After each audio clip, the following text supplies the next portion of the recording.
Helane, talk to us about overall share prices. I'm looking at all your calls on the companies that you analyze, and all of them are either outperform or indeed market perform. Not one single sell. Are you expecting in general the share prices to start to bottom out and even start to improve? Well, we're expecting the second half of 2018 to be better than the first half of 2018.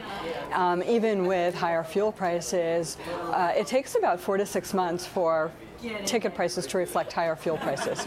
So if you think about fuel prices having started to go up in December of last year, and then that's pretty much continued unabated, ticket prices started to go up, and we think that we're going to have a great summer, and we think that earnings will start to reflect that in the second half of the year. Who's going to benefit the most? Who's got their game plan right at the moment, as we do see continuing pressure on the margins, and particularly as we see capacity overall expanding? Yeah, so, we have Delta rated and Outperform. They're one of our top picks. They certainly are clicking on all cylinders. They've got a great business plan. They're growing about 3% a year, which is probably in line with GDP. They've got a great Atlantic division. They've got an excellent Pacific division. They're strong in Latin America. They also have invested heavily in other airlines, so they participate in growth in other markets. They're one of our, as I said, one of our top picks. And then American Airlines.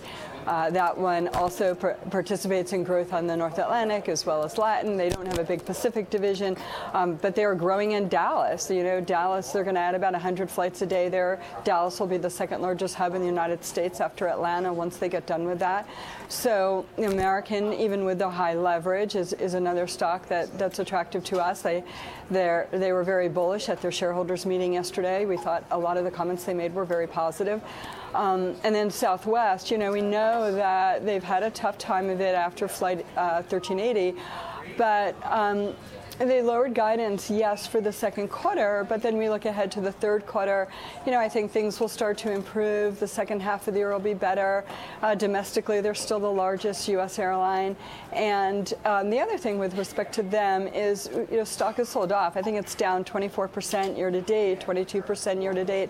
And the one thing that I've always said, if you can get a really good company on sale, as you can with them, you should take advantage of it.